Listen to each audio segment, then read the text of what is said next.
이어서 콜라이드 모양을 한번 조정해 보도록 하겠습니다. 콜라이드 모양은 아까 우리가 고양이라든지 구름이라든지 이런 오브젝트에 잘 맞는 콜라이드 모양을 가져가야 되는데, 지금까지 플레이 콜라이더는 서클 콜라이더, 그러니까 원형이라든지 우리가 박스를 선택을 했잖아요.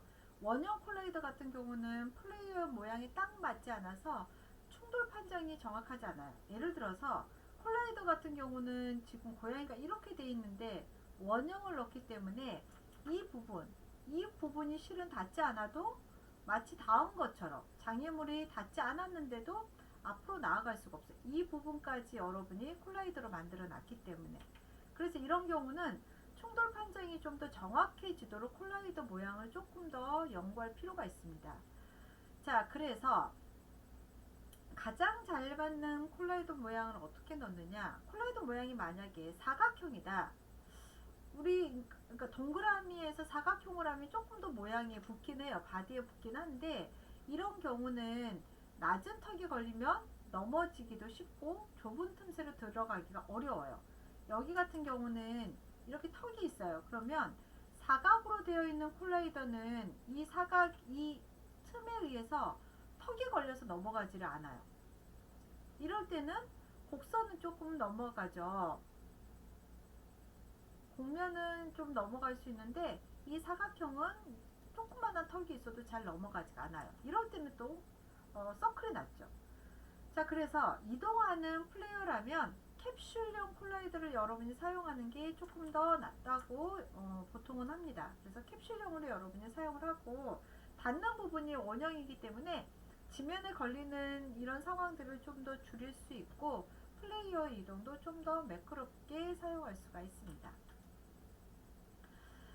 이번에는 이제 오브젝트 잘 맞는 콜라이더를 어떻게 고르느냐. 아까처럼 턱이 있을 때는 뭐 타원을 쓴다든가 이렇게 쓰는데, 이번에는 반 캡슐형, 즉 사각형과 원을 합쳐서 사용을 하는 거예요.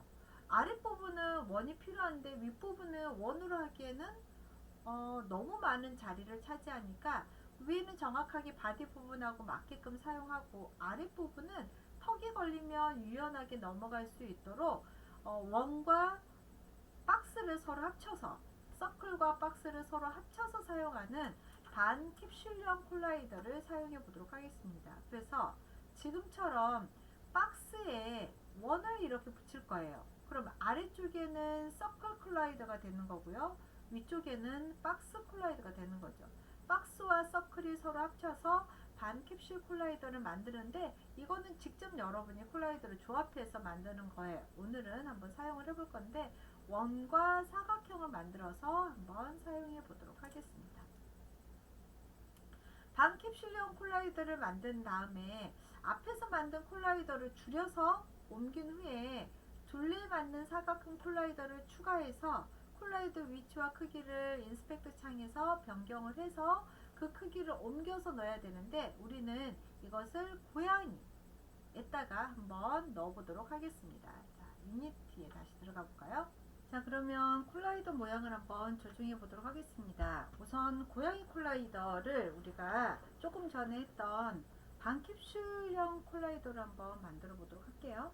자, 지금 현재 콜라이더, 우리 그 고양이 콜라이더는 서클형으로 되어 있잖아요. 이것을 우리 조금 더 작게 해서 아래쪽에만 들어갈 수 있도록 바꿔보도록 할게요. 자, 그래서 하이라키 창에 캣 들어가서요, 여기에는 서클 콜라이더 한번 들어가 보도록 할게요. 서클 콜라이더, 우리 책에 나와 있던 대로 서클 콜라이더의 그 중심점을 축을 조금 바꿔보도록 할게요. 이 부분이죠. 이 부분을 조금 바꿔보도록 할게요. 옵셋의 기능에서 여기에서 X축은 0, Y축은 마이너스 0.3으로 하고요. 일단 반지름은 0.15로 바꿀게요. 0.15로 바꾸면 여러분이 조금 보여야 되니까 제가 조금 크게 할게요. 이렇게. 이것을 원래 값에서, 원래는 0.48인가 됐었잖아요. 이렇게 컸는데 0.15로 바꾸면 작아집니다. 보이세요? 자, 이 상태에서 우리는 여기에다가 사각형을 하나 이렇게 넣어줄 거예요. 이렇게 넣어주면 사각형이 맞춰서 이제 캡슐형으로 만들어 줄 수 있잖아요. 그래서 캡슐형으로 만들기 위해서 여기다가 또 하나의 컴포넌트를 한번 넣어보도록 하겠습니다. 무슨 컴포넌트를 넣을 거냐면 지금은 아래쪽에 서클 콜라이더인데 박스형 콜라이더가 하나가 더 들어가야 되겠잖아요. 그래서 애드 컴포넌트에서 피직스 2D 들어가서 이번에는 박스형 콜라이더를 한번 넣어보도록 하겠습니다. 자, 박스형 콜라이더를 이제 넣었더니 고양이의 바깥쪽에가 이렇게 크게 차지를 하죠. 그러면 이 콜라이더를 우리가 조금 변경을 하는데 사이즈만 조금 바꿔보도록 할게요. 사이즈 X축을 0.3, Y축을 0.6으로 우리 교재 나와 있는 것처럼 이렇게 사이즈를 바꿀 거예요. 이번엔 옵셋을 바꾸는 게 아니라 사이즈를 한번 바꿔보도록 하겠습니다. 그러면 우리 모양이 이렇게 돼요. 이렇게. 여기서부터 여기까지는 사각으로 이렇게 맞춰주고 아래쪽에는 원으로 맞춰주죠. 자, 이렇게 하다 보면 이제 아래쪽이 둥글다 보니까 회전축에 의해서 자꾸 넘어지는 경우가 있어요. 어떤 돌뿌리가 아니라 이동을 하면서 회전축이 쉽게 넘어집니다. 이런 것을 방지하기 위해서 프리즈 로테이션이라는 곳에 들어가서 여러분이 축이 회전하는 것을 방지하는 것을 우리가 체크를 해주셔야 돼요. 그래서 어디로 가야 될 거냐면 여러분 하이라키 창에 지금 캣 들어가 있으면 리지드 바디 2D에서요. 인스펙터 창에 리지드 바디 2D에서 콘스트레이트 한번 찾아볼게요. 콘스트레이트 한번 찾아보면 여기에 보면은 프리즈 포지션 XY Z가 나와 있어요. 우리는 Z축을 우리가 중심축을 조금 기준으로 해서 여기에서 Z축 주위로 회전을 방지하는 것을 회전 방지를 우리가 체크를 하기 위해서 여기에는 Z축에다가 체크를 하겠습니다. 그래서 이 Z축에 여러분이 한번 체크를 해주시기 바랍니다.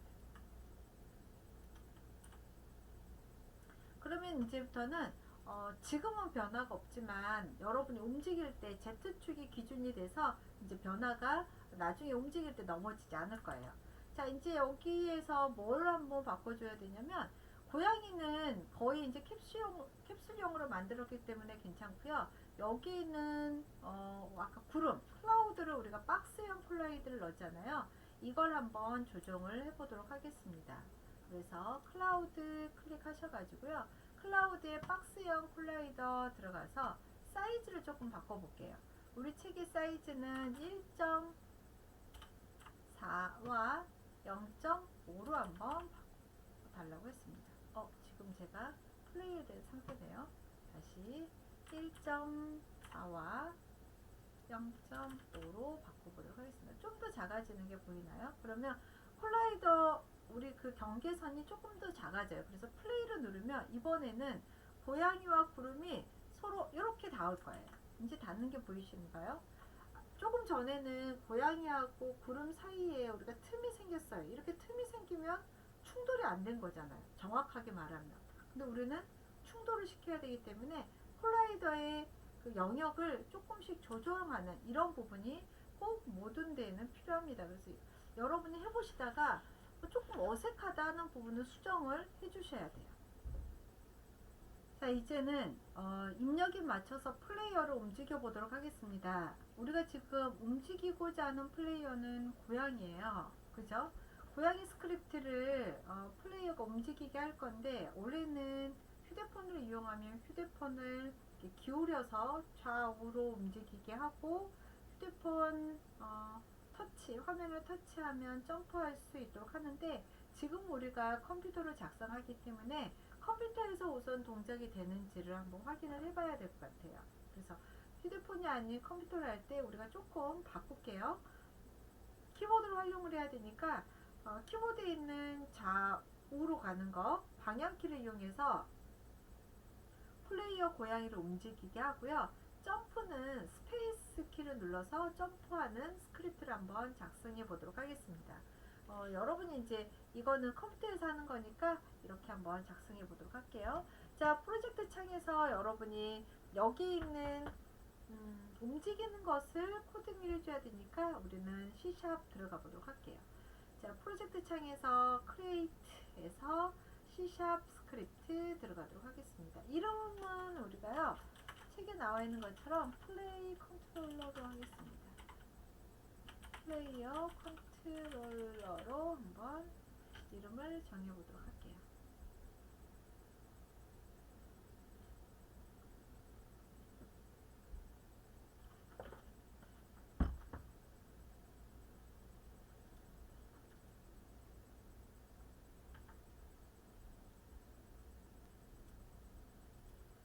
자, 그러면 우리 제공했던 플레이어 컨트롤러에다가 지금처럼 C# 코드를 한번 입력을 해보고요. 자, 이제 이 코드를 보면 플레이어에 힘을 가하기 위해서는 리지드 바디 2D 컴포넌트가 가진 add force 이 메서드를 여러분이 사용을 하셔야 돼요. 리지드 바디 2D 컴포넌트를 갖는 메서드를 사용하기 때문에 스타트에서요 get 컴포넌트 메서드를 사용해서 리지드 바디 2D 컴포넌트를 구해서 멤버 변수한테 얘를 저장하게 됩니다. 그러면서 컴포넌트를 구하는 방법이 이제 나오는 거죠. 여기에서 우리는 지금 좌우로 움직이고요. 스페이스 키를 누르면 플레이어가 점프를 해야 되기 때문에 여기에 보면 스페이스 키가 나와 있는 이 부분, 그죠? 만약에 get key down이라고 되어 있는 메서드를 사용을 해서 스페이스 키가 눌러졌는지를 먼저 판단합니다. 스페이스 키가 눌러져 있으면 add force 메서드를 사용해서 위쪽 방향으로 플레이어가 힘을 가하도록 하는 거죠. 만약에 플레이어가 위쪽으로 힘을 가하는데 길이가 1인 위쪽 벡터를 사용을 하면 이 트랜스폼 업이라고 되어 있는 부분 곱하기 점프 포스라고 되어 있는 값을 서로 곱해서 그것만큼의 방향을 정하기 때문에 트랜스폼 곱하기 점프 포스를 하게 되면은 0, 점프 포스, 즉 1로 바뀌는 거죠. 1,0에서 위로 1이 올라가는 그런 점프의 기능을 여기에서 코딩을 하고 있습니다. 여러분 이 부분은 자주 사용하는 건데요. 이 부분은 조금 점프할 때 사용하는 거니까 알아두시면 좋을 것 같아요. 자, 여기까지 이제 코딩이 완성이 됐으면 이걸 그대로 플레이 컨트롤러로 저장을 하고 나서 우리 유니티에 저장이 되어 있으면 이것을 누구한테 보내줘야 되죠? 지금 움직이고자 하는 고양이한테 그대로 드래그 해 주셔야 되죠. 그래서 여기 있는 스크립트를 고양이한테 드래그 하고 그러면 이제 얘가 움직일 수 있는데 지금 현재 움직이는 것은 우리가 점프 기능을 넣은 거예요. 그래서 점프가 제대로 되는지 한번 알아보도록 하겠습니다. 자, 점프를 한번 해볼까요? 플레이 버튼 누르면 오, 잘 올라가네요. 살짝 눌러야 되는데 제가 스페이스 강도에 따라서 굉장히 높게 올라가네요. 조금만 올리고 싶은데 그럼 이거는 우리는 이렇게 많이 올라갈 필요는 없잖아요. 그럼 어떻게 해야 되죠? 중력을 조금 더 늘려야 되겠죠. 그래서 잠깐 멈추고요. 좀 늘려보도록 하겠습니다. 그래서 여러분 그 리지드 바디 2D에 보면은 여기 그라비티 스케일이라고 있어요.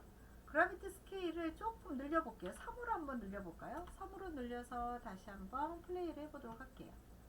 현재 우리가 리지드 바디 2D에다가 하는 거예요. 그랬더니 아까보다는 좀 더 자연스럽네요.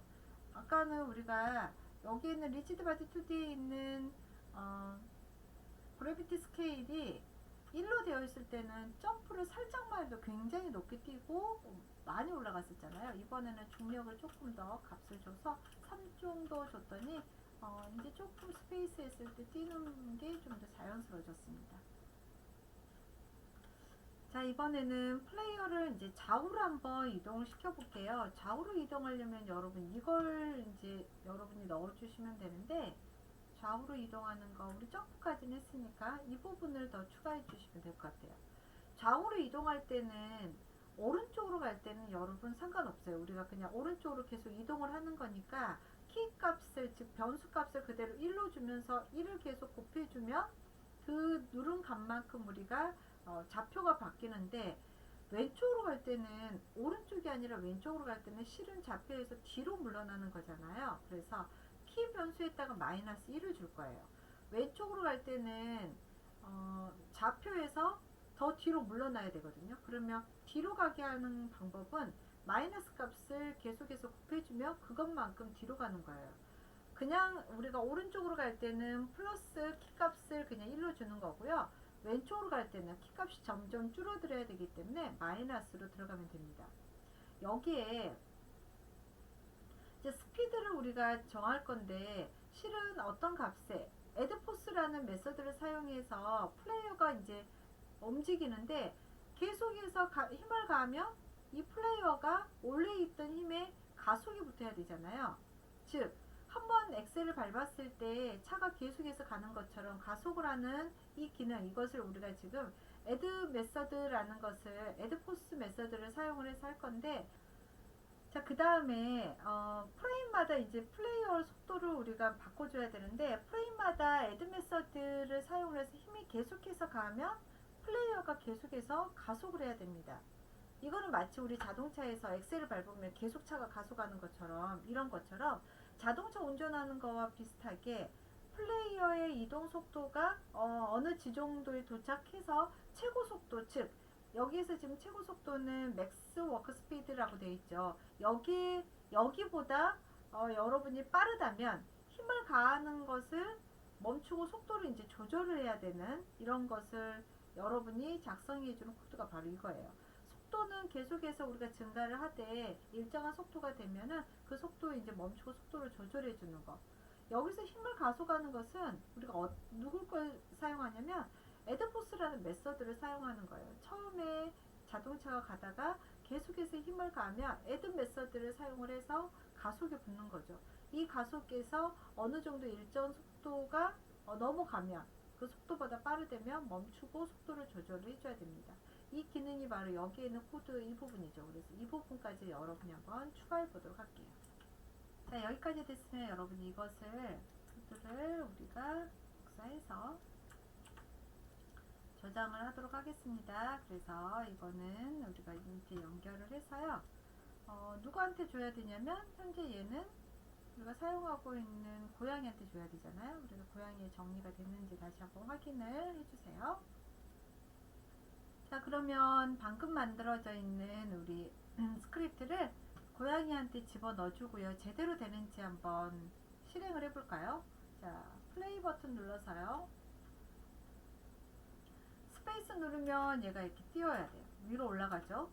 다음에 앞으로 가면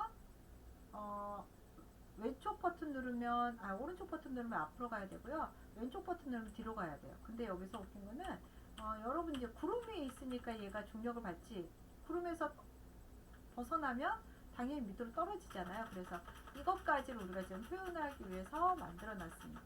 여기까지 되는지 확인했으면 여기서 이제 여러분이 문제를 하나 발견했을 거예요. 앞으로, 즉 오른쪽으로 가는 것은 괜찮아요. 근데 뒤로 가는 것은 모양이 앞을 향해 있으면서 그냥 뒷걸음질만 치거든요. 근데 이러면 안 되고 모양 자체가 회전이 돼야 되잖아요. 왼쪽을 바라봐야 돼요. 즉 앞으로 갈 때는 오른쪽으로 볼 때는 그대로 이 모양이 되지만 왼쪽으로 돼 있을 때는 얘가 바라보는 쪽이 반대로 바뀌어야 되잖아요. 그래서 그 코딩만 잠깐 수정하도록 하겠습니다.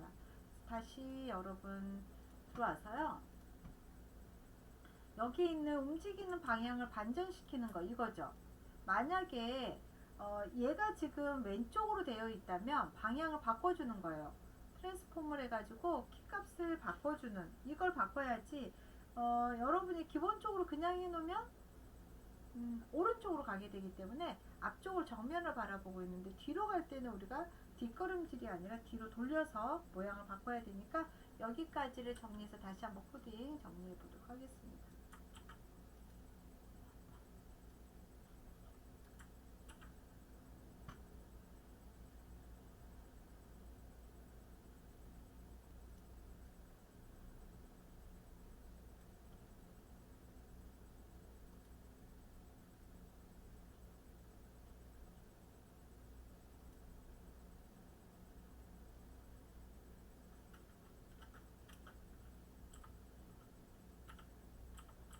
이제 잘 되나요? 오른쪽으로 갔을 때는 앞을 바라보고 왼쪽으로 갔을 때는 뒤로 바라보고 이렇게까지 정리를 한번 해보세요. 자, 이제 우리가 방금까지 했던 것을 한번 정리해 보도록 할게요. 입력에 맞춰서 플레이어를 한번 움직이는 것을 어떻게 했었냐면 스크립트를 이용해서 플레이어를 우리가 점프시키는 거죠. 지금 여기서 점프는 스페이스를 이용을 했었는데 좌우로 움직이거나 뛰도록 하는 거 만들었었고요. 방향키를 이용해서 우리가 한번 만들어 봤었어요. 좌우 방향키를 이용하고 스페이스 키를 이용해서 점프를 한번 해보겠다. 자, 이때 피닉스를 이용해서 이동하는 방법은 절대로 좌표를 변경해서 이동을 시키는 게 아니라 힘을 가할 거예요. 그게 바로 우리가 피닉스를 이용하는 방법이죠. 피닉스는 우리가 하는 게 아니라 피닉스 자체 내에서 자동으로 계산을 해줍니다. 자, 그래서 우리가 C샵에서 우리가 만들었던 점프하는 거 이거죠. 만약에 키보드에 있는 키 값이 눌러지면 다운이 되면 우리가 점프를 하겠다. 그래서 트랜스폼 업 곱하기 점프 포스 해서 이 두 개를 곱해서 좌표를 Y 좌표를 우리가 정했어요. 자, 리지드 바디 안에는 에드포스가 같이 들어가 있는데 에드포스는 다시 뒤에서 설명을 하니까 잠깐 여기 볼게요. 키를 눌렀을 때, 즉 스페이스가 눌러졌을 때 힘이 가해지는 것을 그림으로 봐볼게요. 트랜스폼 업 곱하기 점프 포스 하면은 점프 포스 값이 이거 y 값에 들어가는 거잖아요. 그래서 0,1,0 하면은 y 값이 1만큼 올라가는 거예요. 만약에 라이트를 하게 됐다 그럼 오른쪽이잖아요. 오른쪽은 x 값이 움직이는 거죠. 그래서 x 값을 1로 바뀌어서 1,0,0. 자, 다시 한번 이것을 확인을 해보면 여기에 보면 좌우로 가는 코드 있어요.